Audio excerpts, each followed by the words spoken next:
이 시간 옆분과 함께 인사하겠습니다.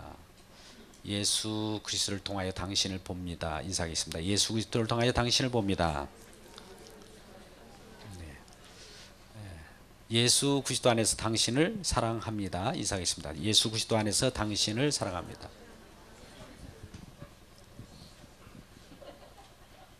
주 안에서 축복합니다. 인사하겠습니다. 주 안에서 축복합니다. 여러분 웃으신 분도 많겠지만 여러분 살기 힘드시죠? 네, 네. 여러 부류의 분들이 나오겠지만 살아있는 것 자체가 그만큼 수고와 슬픔의 연장선입니다. 사람이 오래 산다는 것은 그래서 그만큼 수고와 슬픔이 많이 겪었다는 것이고, 어르신들의 주름살은 수고와 슬픔의 흔적들이지요. 그래서 수고와 슬픔이 우리에게 기쁨이 되지 않을지언정 그 모든 것들이 사실은 우리에겐 저주로 다가옵니다. 그래서 죽는 것이 기쁨일 수 있는 것이죠. 그런데 여러분 왜 힘들어 하시죠? 왜 힘들까요? 산다는 것이 왜 힘들죠? 정답은 정확하게 죄 때문입니다. 오늘 우리 인간의 조상 아담이 범죄함으로 말미암아 인간의 조상이 범죄에 의한 그 범죄의 내용, 죄가 흐르게 되어서 우리 인류가 고통하고 수고하고 땀을 흘려야 살아갑니다. 그런데 이 땅이 하나님에 의해서 저주를 받고 또 인간마저도 하나님의 그릇된 범죄에 의해서 그 책망을 받았으므로 우리는 슬퍼하며 살아갈 수밖에 없습니다. 오늘 내용은 그러한 말씀의 흐름 속에서 이해되어야 됩니다. 아담이 범죄하고 나서 첫 번째 하는 일이 무엇일까요? 오늘 말씀 보니까 7절에 오늘 본문 말씀에 앞서 이에 그들이 눈이 밝아져 자기들이 벗은 줄 알고 무화과 나무 잎을 엮어 치마로 삼았더라. 벗은 줄 알고 무엇인가 노출되는 것을 알고서 무화과 나무 잎을 엮어서 가리는 일을 합니다. 범죄한 인간은 무엇인가 자기 자신을 숨기려고 해요. 자기 자신을 어디론가 숨겨지기를 원하는 겁니다. 여러분, 인간이라고 하는 것은 퍼슨입니다. 헬라어로는 페르조나라고 하는 것이죠. 가면입니다. 가면. 위장술이라고 하는 것이죠. 그래서 인간은 뭔가 숨기기를 좋아하는 것이죠. 그래서 아담이 범죄한 이후로 인간 모두가 제일 먼저 하는 일은 오늘 7절 말씀처럼 자기를 가리는 일을 합니다. 하나님의 낯을 피하고 주변 사람들의 낯을 피하고 숨는 일을 한다는 것이지요. 그런데 이러한 숨는 우리들에게 아담에게 찾아오시는 하나님이 계십니다. 그분은 이러한 인간을 찾아오셔서 무슨 일 하셨을까요? 먼저 책망을 하십니다. 11절 말씀입니다. 이르시되 누가 너의 벗었음을 내게 알렸느냐? 내가 내게 먹지 말라 명한 그 나무 열매를 내가 먹었느냐? 이와 같이 먼저 책망을 합니다. 하나님은 우리를 꾸짖으셔요. 잘못된 것은 잘못됐다, 그릇된 것은 그릇됐다 라고 먼저 책망을 하시는 것이죠. 그래서 내가 내게 먹지 말라 명령한 것을 왜 어기고 그 선악을 알게 하는 나무 실과를 먹었느냐? 그 책망을 하게 되는 것이죠. 그럴 때 이 아담의 대답을 한번 보십시오. 12절 아담이 이르되 하나님이 주셔서 나와 함께 하신 여자 그가 그 나무 열매를 내게 주므로 내가 먹었나이다. 어디론가 숨잖아요. 누구를 앞장 세워놓고 자기는 쑥 빠져버립니다. 이 이장술이에요. 하나님께서 나에게 준 그 여자가 그 나무의 열매를 따먹으라고 했습니다 라고 하면서 그 여자를 앞장 세우고 자기는 뒤로 빠져버리는 이 위장술. 또 위장으로 빠져나가니까, 아담이 빠져나가니까 이제 하와에게 묻습니다. 여호와 하나님이 여자에게 이르시되 13절입니다. 내가 어찌하여 이렇게 하였느냐? 여자가 뭐라고 합니까? 뱀이 나를 깨므로 내가 먹었나이다. 뱀을 앞세우고 자기도 또 빠져나갑니다. 아주 교묘하죠. 이러한 것들이 우리 인간들의 한계입니다. 자기 자신을 가리는 그런 일들이 벌어진 것이죠. 인류의 역사는 이와 같이 가리는 일부터 시작합니다.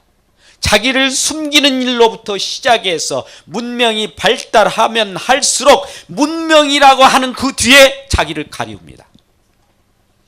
바벨탑을 세웁니다. 인간의 힘을 앞장 세우면서 그 뒤에 숨습니다. 이게 바로 인간이지요. 인간은 모든 재주를 가지고 역사라고 하는 그 뒤에 숨습니다. 역사를 전면에 내세웁니다. 역사는 과학이 있습니다. 역사는 철학이 있습니다. 역사는 인류의 모든 인간의 이성들이 들어있습니다.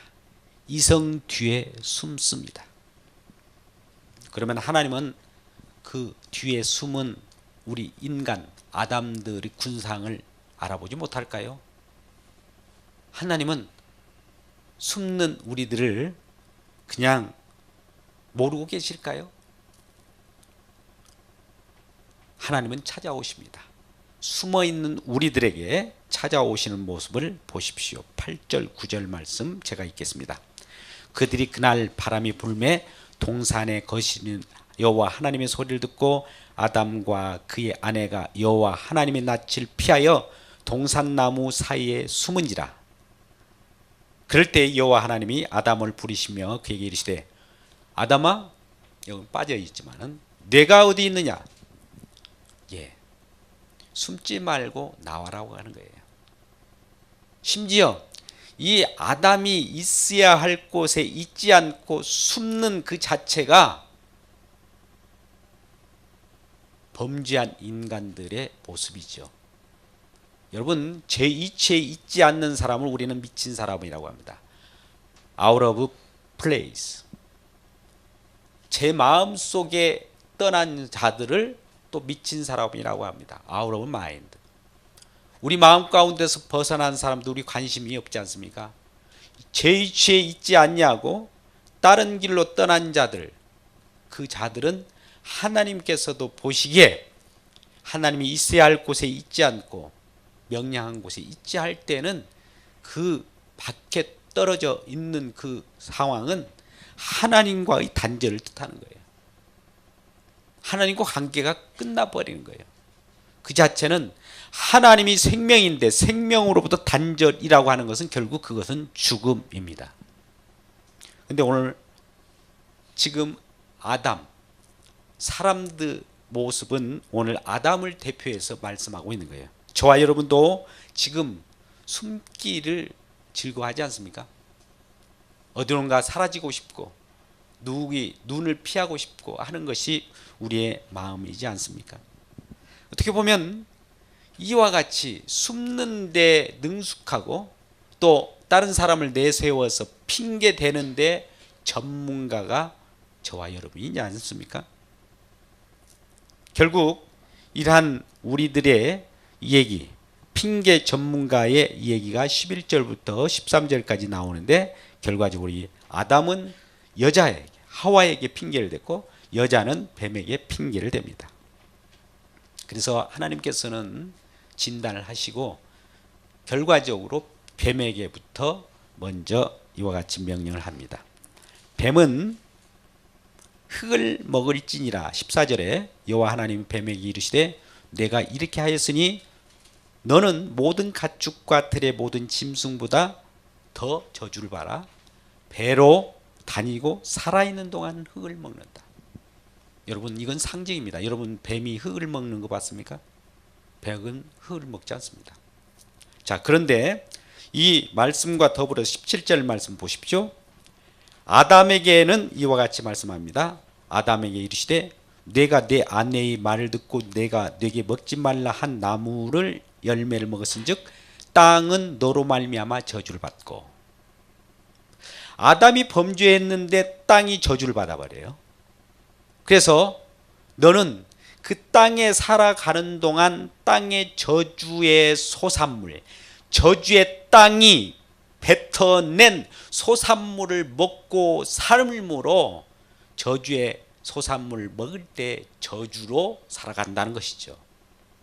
그러면서 그 저주의 생활이 땀을 흘리면서 수고하는 삶이라는 겁니다. 결국 나타나는 것, 땅에서 소산물은 어떤 것일까요? 18절에 가시덤불과 엉겅퀴입니다. 가시덤불과 엉겅퀴. 내가 먹을 것은 밭의 채소이다. 그래서 이것도 그냥 먹는 것이 아니죠. 19절에 흙으로 돌아갈 때 너는 흙에서 왔으니 흙으로 돌아갈 때까지 얼굴에 땀을 흘려야 먹을 것이나 땀을 흘리지 않고는 먹지 못한다는 것이죠. 여러분, 제가 아까 왜 힘드시죠? 라고 하는 처음에 먼저 도입 부분에서 그런 말씀을 드렸는 거니 왜 우리는 힘들까요? 먹고 산다는 것이 땀을 흘려야 되기 때문에 그만큼 힘든 겁니다. 그런데 땅이 저주를 받았어요. 땅이 저주를 받은 이 땅을 향하여 땅에 있는 흙을 먹는 자가 있어요. 그가 누굴까요? 뱀입니다. 근데 지금 사람은 흙이니 흙으로 돌아갔어요. 흙으로 돌아가게 돼요. 흙의 소산물을 먹고 사니 우리는 흙으로 돌아갈 수밖에 없는데 흙을 또 먹는 자가 있다는 거죠. 그게 바로 뱀, 사단입니다. 결국 땅의 흙을 먹고 흙으로 돌아가는 흙 자체, 인간을 먹고 따라오는 자가 사단입니다. 사단은 인간을 죽이러 옵니다. 그래서 이러한 처지에 있는 저와 여러분에게 하나님께서는 이와 같이 말씀합니다. 히브리서 9장 27절에 한 번 태어나는 것은 우리에게 정하신 이치요 그 후에는 심판이 있다라고 말해요.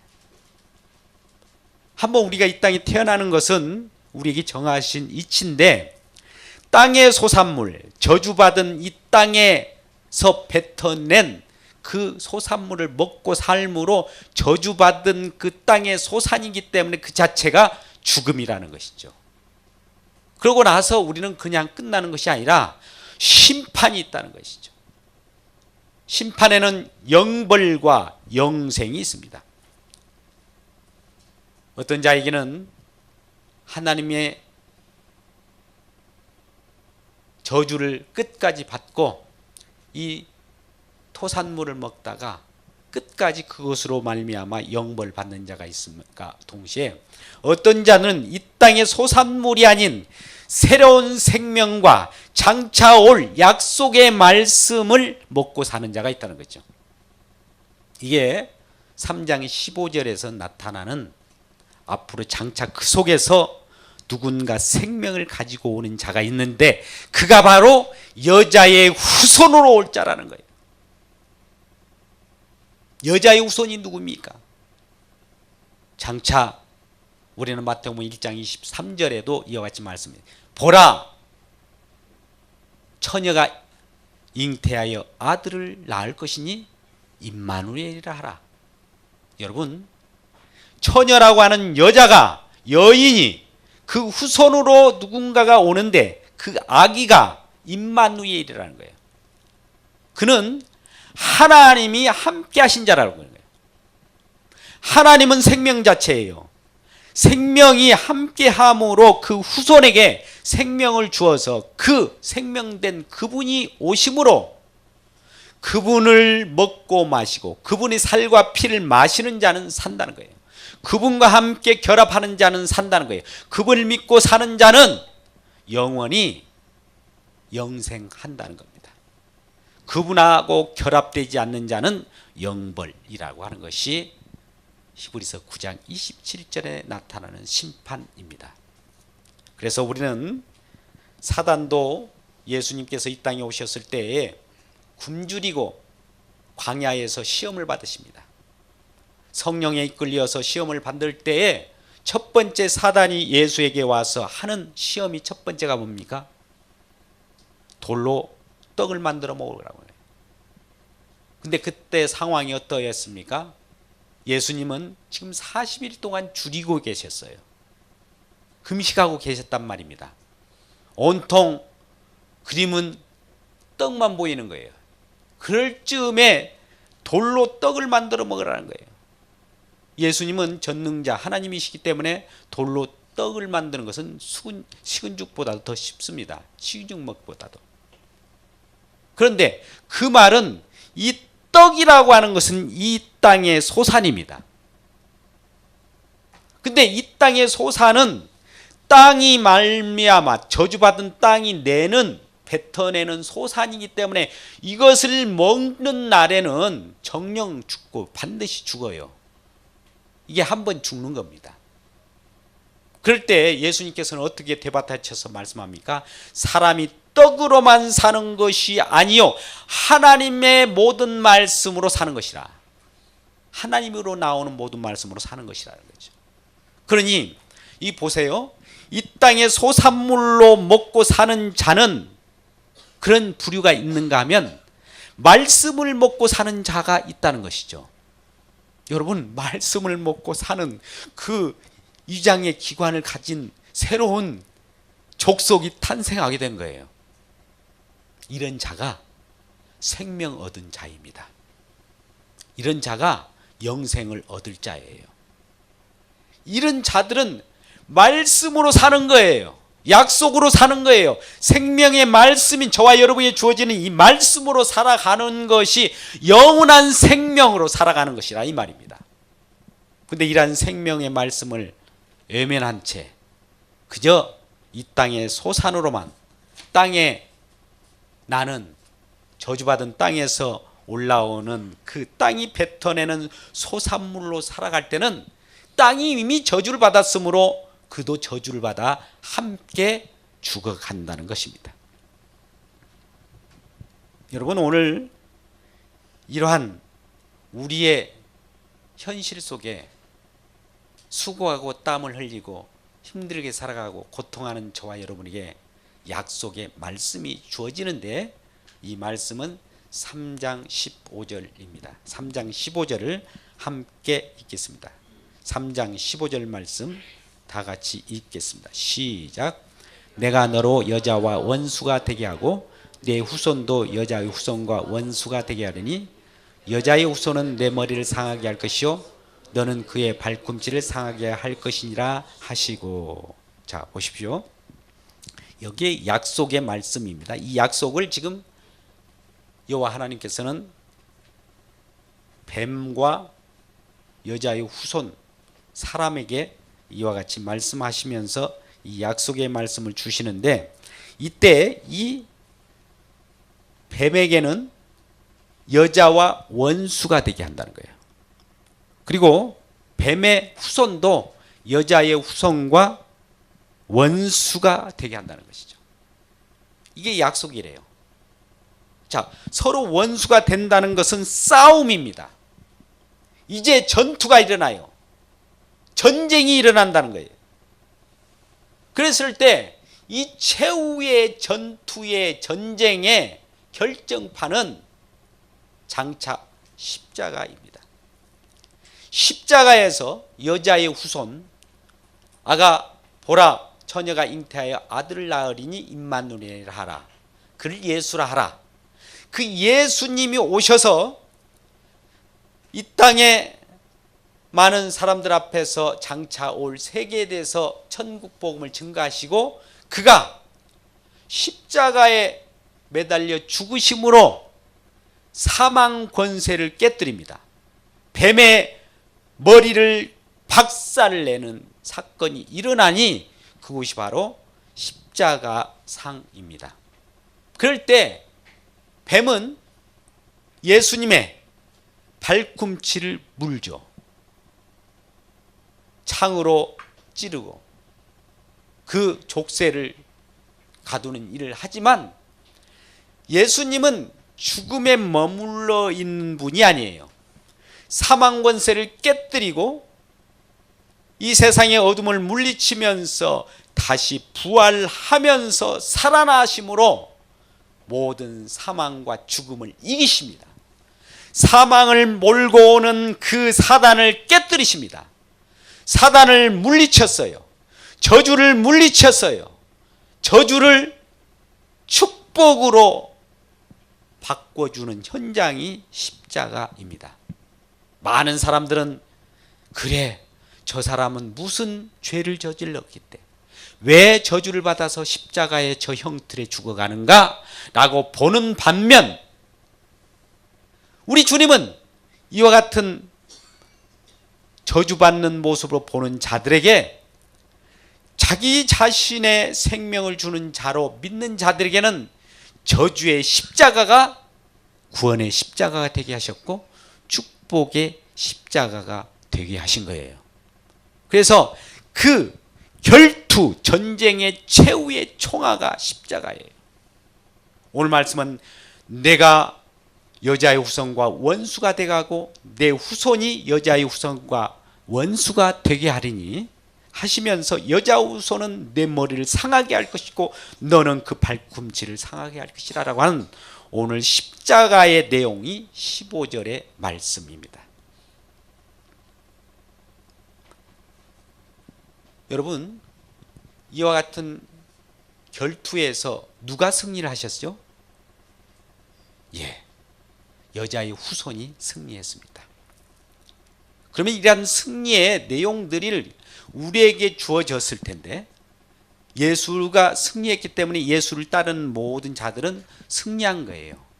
예수 안에 있는 저와 여러분은 이미 승리한 겁니다. 그런데 왜 고통이 올까요? 예수 믿으면 지금 천국 생활을 해야 될 텐데 우리들은 현실은 그러지 않지 않습니까? 얼마나 많은 어려움이 있고 갈등이 있습니까? 그 갈등이 있는 이유는 이와 같이 하나님께서 잉태하는 고통을 더함으로 말미암아 여자의 후손이 장차 오셔서 우리에게 승리를 안겨주었다. 승리를 안겨주었음을 또 가르쳐 주었고 또 장차 계속적으로 우리에게 승리를 보장하고 계신다는 것을 보여주기 위하여 우리들에게 갈등하게 하는 겁니다. 여러분, 우리는 갈등하지만 이미 이 승리는 우리들에게 보장되어 있어요. 예수님 우리를 안고 있기 때문입니다. 이 약속을 받은 아담은 그렇기 때문에 여자의 후손으로 올 그 여자의 이름을 바라보면서 그 여자 이름을 뭐라고 이름한다고 했죠? 20절입니다. 아담이 그의 아내 이름을 하와라 이름하였다. 자, 하와라고 이름하는 그 내용을 보니까 모든 산자의 어미가 됩니다. 자, 모든 산자, 모든 살자, 모든 생명을 얻을 자의 어머니라 이거예요. 자, 아담이 범죄함으로 말미암아 이제 범죄로서 저주받아 한번 죽어가야 돼요. 죽는 것은 이미 정해진 거예요. 정해지는 이 한번 죽는 이 모습으로부터 벗어나기 위하여 자기 생명으로부터 나오는 하와에게는 장차 그 속에서 진정한 영원한 생명을 얻기를 바라보면서 소망하는 차원에서 자기 아내 이름을 뭐라고 짓는다고요? 하와라고 하는 것이죠. 하와는 산자의 어미가 되어 달라는 것이죠. 그러면 산자의 어미 하와로서 나타난 자가 보라 처녀가 잉태하였다. 처녀로서 나타나는 거예요. 처녀로서 나타난 그 아들, 그 자가 예수 그리스도가 되는 것입니다. 하나님의 생명이 예수 그리스도 안에 있음을 우리에게 가르쳐 주는 것이죠. 그래서 여러분 예수 그리스도께 붙어 있으면 저와 여러분은 산자가 됩니다. 여러분에게 간구합니다. 예수 그리스도께 붙어 있기를 소망하십니까? 아멘. 그렇다면 여러분은 산자가 된 거예요. 예수 그리스도를 떠나서는 아무것도 할 수 없을 뿐더러 예수 그리스도를 떠나서는 생명이 없는 거예요. 하나님으로부터 떠난 아담의 군상들은 저주뿐이에요. 슬픔뿐이에요. 그 이후에도 영원한 영벌이 있어요. 그런데 하나님이 새롭게 이제 생명으로 우리에게 던져주는 그 생명이 있으니 자기 아들 예수 그리스도예요. 예수 그리스도를 우리 이 땅에 보내셔서 진정한 우리들의 죄와 허물을 걸머지고 그가 가져가시고 우리에겐 생명으로 바꿔주는 그 현장이 있으니 십자가입니다. 그래서 십자가에서 살과 피가 살이 찢겨지고 피를 흘림으로 말미암아 하나님은 이 약속의 내용대로 예수님을 믿을 때에 우리는 영적으로 예수님이 살을 먹고 피를 마시게 되는 거예요. 이게 언약의 피예요. 생명의 양식이에요. 그걸 막 먹고 마심으로 우리가 살게 되는 거예요. 자, 여러분 이 말씀을 요약합니다.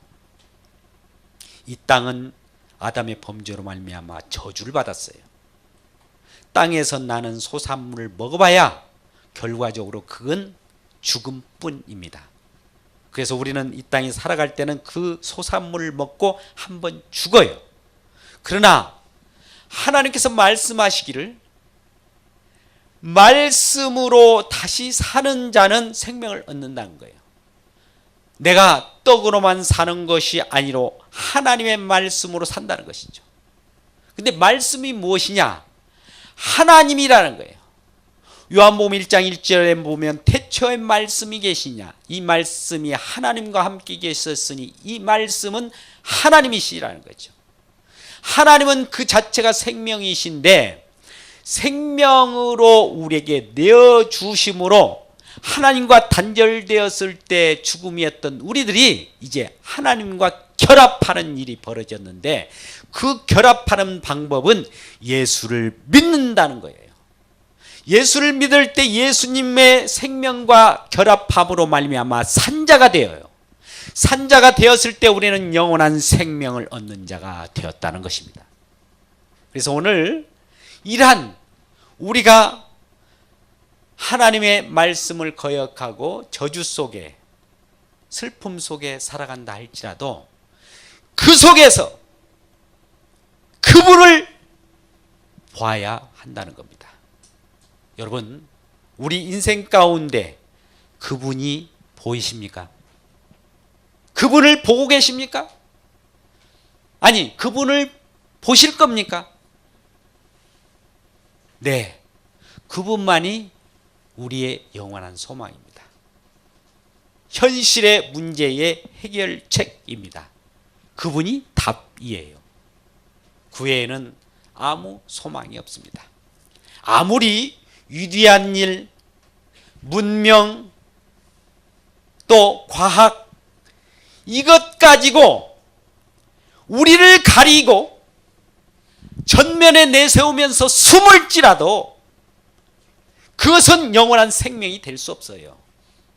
하나님께서 이 모든 문명을 걷어버리고 과학을 걷어버리고 그 가면을 걷어버리고 직접 우리들을 만날 때 그 만남의 현장이 십자가의 예수님인데 예수님과 연결되었을 때 우리는 생명을 얻게 되고 우리에게는 평안이 오고 영원한 안식을 얻을 수 있습니다.